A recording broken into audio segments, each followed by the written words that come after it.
Assalamualaikum warahmatullahi wabarakatuh. Halo semuanya, gimana nih kabarnya? Semoga kalian baik-baik aja ya. Sebelumnya, perkenalkan, nama saya Anissa Dia Safasaira Fitra Izati, kelas 10 MIPA 2, absen 5 sebagai moderator. Di sini saya bersama anggota kelompok saya, yaitu Perkenalkan, saya Ahmad Arifanani, absen 2 sebagai tim produksi. Perkenalkan, saya Siti Apriliana sebagai presentator. Perkenalkan, saya Aisyah Azara, nomor absen 3 sebagai perangkat. Perkenalkan, saya Dinis Eka Wisesa, nomor 9 sebagai presentator. Perkenalkan, nama saya Alia Mustafa Yasmin, absen 4 sebagai peraga. Perkenalkan, nama saya Adrian Zikri Firdaus, absen 1 sebagai tim produksi. di sini kami akan menjelaskan secara singkat mengenai seisme. Belakangan ini Indonesia sering kali dilanda gempa. Tapi sebenarnya kenapa sih kok Indonesia sering terjadi gempa? Jadi teman-teman, Indonesia seringkali dilanda gempa karena Indonesia berada di jalur seismik bergejolak yang disebut cincin api Pasifik. Ini menjadi alasan mengapa Indonesia sering terjadi gempa yang rawan mengakibatkan letusan gunung berapi yang terjadi secara teratur hingga menjadi potensi ancaman tsunami. Untuk penjelasan lebih lanjut, yuk simak penjelasan kami berikut ini. Nah, sebelumnya saya akan menjelaskan tentang seisme. Seisme atau gempa bumi ialah getaran yang terjadi di permukaan bumi. Biasanya getaran ini disebabkan oleh pergeseran lempeng bumi atau kerak bumi. Getaran tersebut adalah akibat dari pelepasan energi secara tiba-tiba, sehingga menyebabkan gelombang seismik.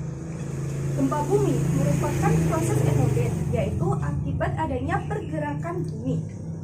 Berdasarkan penyebabnya, gempa bumi diklasifikasikan menjadi 3 macam, yaitu gempa bumi runtuhan, gempa bumi vulkanik, dan gempa bumi tektonik.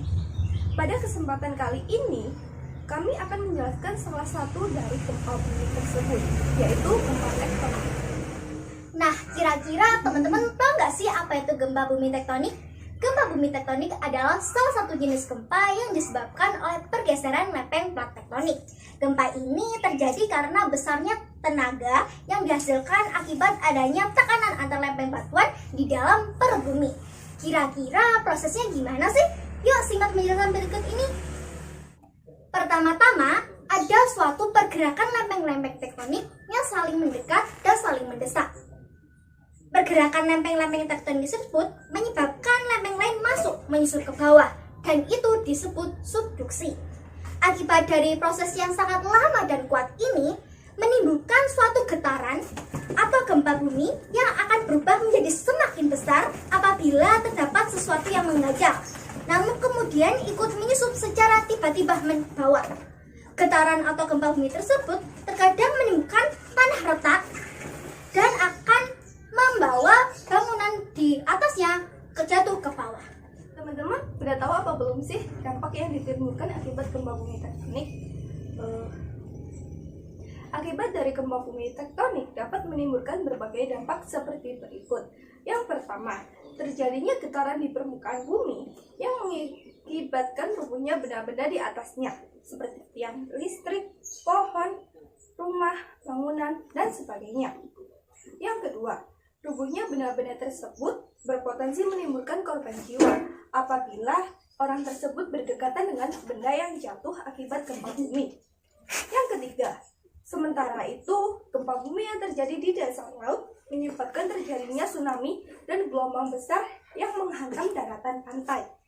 Yang keempat, gelombang besar ini meluluhlantahkan permukiman penduduk, sarana prasarana, serta fasilitas umum yang ada.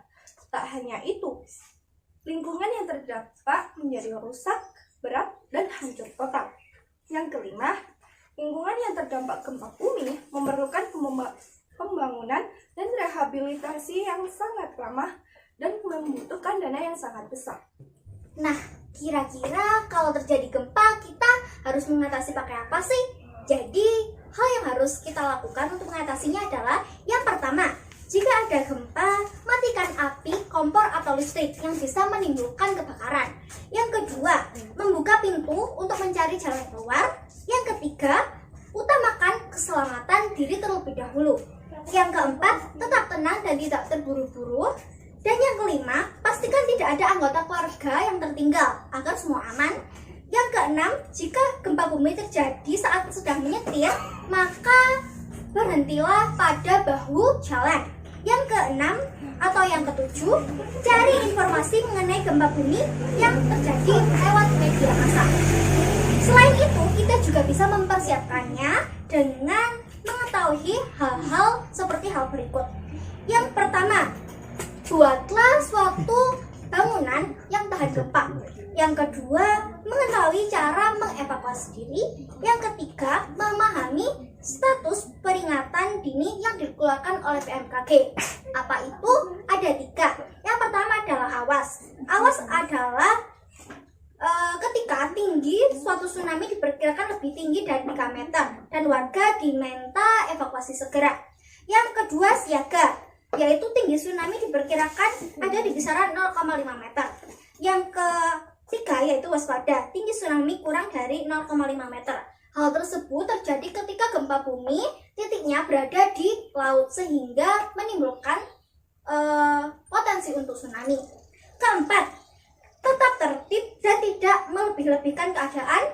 Dan yang terakhir adalah mengembangkan sistem memantau agar selalu siap menghadapi bencana. Pertama-tama, ada suatu pergerakan lempeng-lempeng tektonik yang selalu bergerak dan saling mendesak satu sama lain. Pergerakan lempeng-lempeng tektonik ini menyebabkan lempeng lain masuk atau menyusup ke bawah, yang biasa disebut subduksi. Akibat dari proses yang sangat lama dan kuat ini, timbullah suatu getaran atau gempa bumi yang akan berubah menjadi semakin besar apabila terdapat sesuatu yang mengganjal, namun kemudian ikut menyusup secara tiba-tiba dan mendadak. Getaran atau gempa bumi ini kadang menimbulkan tanah retak dan menelan berbagai gedung yang ada di atasnya. Nah, itu tadi penjelasan singkat dari kami tentang seisme atau gempa bumi tektonik. Gimana teman-teman? Sudah paham belum? Kalau kalian punya pertanyaan, silahkan komen di bawah ya. Jangan lupa like, comment, subscribe, and share. Terima kasih. Wassalamualaikum warahmatullahi wabarakatuh. Halo semuanya. Halo semuanya. Assalamualaikum warahmatullahi wabarakatuh. Perkenalkan, nama saya Ahmad Arifanani dari kelas 10 MIPA 2 absen 2 sebagai tim produksi. Terus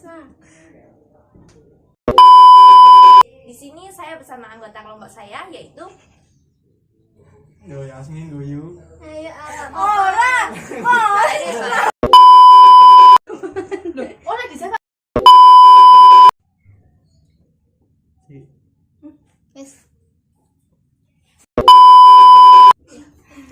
Si. Ternyata saya sudah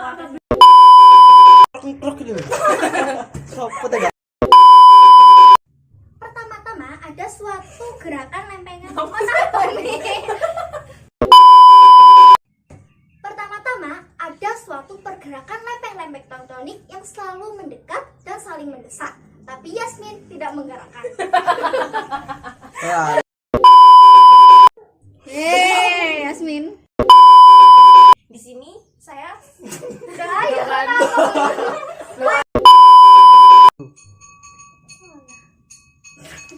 enggak apa. Terus tak mulai loh. Gak kamu sedihkan. Ayo saya. Lagi, ayo re. Wes, Siji, mana loro.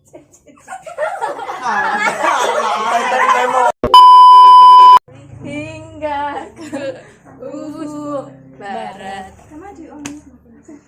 On. Ikan Hai.